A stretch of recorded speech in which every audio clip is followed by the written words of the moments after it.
ಯುವ ಸಾಹಿತಿ ಮೊಹಮ್ಮದ್ ಅಜರುದ್ದೀನ್ ಅವರಿಗೆ ರಾಜ್ಯ ಮಟ್ಟದ ಕಿದ್ಮಾ ಪ್ರಶಸ್ತಿ.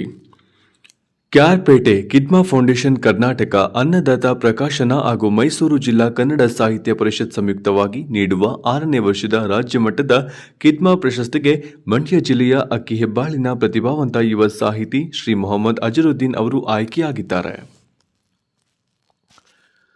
ಮೈಸೂರಿನ ವಿಜಯನಗರದಲ್ಲಿರುವ ಕನ್ನಡ ಸಾಹಿತ್ಯ ಪರಿಷತ್ ಸಭಾಂಗಣದಲ್ಲಿ ಜನವರಿ 25-26 ಭಾನುವಾರ ನಡೆಯಲಿರುವ ಕಿದ್ಮಾ ಕನ್ನಡ ಸಂಗಮ ಕಾರ್ಯಕ್ರಮದ ಸಂಭ್ರಮಾಚರಣೆಯಲ್ಲಿ ಈ ಪ್ರಶಸ್ತಿಯನ್ನು ಪ್ರದಾನ ಮಾಡಲಾಗುವುದು ಎಂದು ಫೌಂಡೇಶನ್ ಅಧ್ಯಕ್ಷರಾದ ಆಮಿರ್ ಶಾ ಅರಿ ಬನ್ನೂರು ತಿಳಿಸಿದ್ದಾರೆ.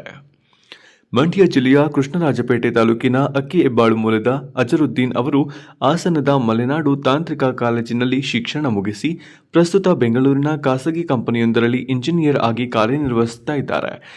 ವೃತ್ತಿ ಒತ್ತಡದ ನಡುವೆಯೂ ಕನ್ನಡ ಸಾಹಿತ್ಯದ ಮೇಲೆ ಅಪಾರ ಒಲವು ಹೊಂದಿರುವ ಇವರು ಸಾಹಿತ್ಯ ಲೋಕದಲ್ಲಿ ತಮ್ಮದೇ ಆದ ಛಾಪು ಮೂಡಿಸಿದ್ದಾರೆ.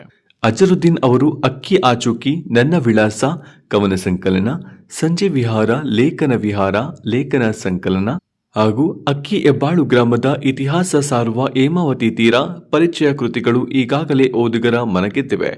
ಇವರ ಚೊಚ್ಚಲ ಕಾದಂಬರಿ ಅವಳ ಹೆಜ್ಜೆ ಬಿಡುಗಡೆಗೆ ಸಿದ್ಧವಾಗಿದ್ದು ಇನ್ನು 5 ಕೃತಿಗಳು ಮುದ್ರಣ ಹಂತದಲ್ಲಿವೆ.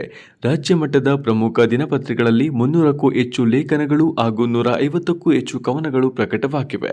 ಮೈಸೂರು ದಸರಾ ಚಿಗುರು ಕವಿಗೋಷ್ಠಿ ಸೇರಿದಂತೆ ರಾಜ್ಯದ ವಿವಿಧೆಡೆ 150ಕ್ಕೂ ಹೆಚ್ಚು ಕವಿಗೋಷ್ಠಿಗಳಲ್ಲಿ ಕವನ ವಚನ ಮಾಡಿದ್ದಾರೆ. ಹಲವು ಪ್ರಶಸ್ತಿಗಳ ಗರಿ ಇವರ ಸಾಹಿತ್ಯ ಸೇವೆಗೆ ಈಗಾಗಲೇ ಕಾವ್ಯಶ್ರೀ ಪುರಸ್ಕಾರ, ಪ್ರೊಫೆಸರ್ ಎಸ್.ವಿ. ರಂಗಣ್ಣ ರಾಜ್ಯ ಪ್ರಶಸ್ತಿ ಹಾಗೂ ಕನ್ನಡ ವಿಕಾಸ ರತ್ನ ಪ್ರಶಸ್ತಿಗಳು ಸಂದಿವೆ. ಸಾಹಿತ್ಯ ರಚನೆ ಮಾತ್ರವಲ್ಲದೆ ಕವಿಗೋಷ್ಠಿಗಳನ್ನು ಆಯೋಜಿಸಿರುವ ಮೂಲಕ ಯುವ ಪ್ರತಿಭೆಗಳಿಗೆ ವೇದಿಕೆ ಕಲ್ಪಿಸುವ ಕೆಲವನ್ನು ಇವರು ಮಾಡುತ್ತಿದ್ದಾರೆ.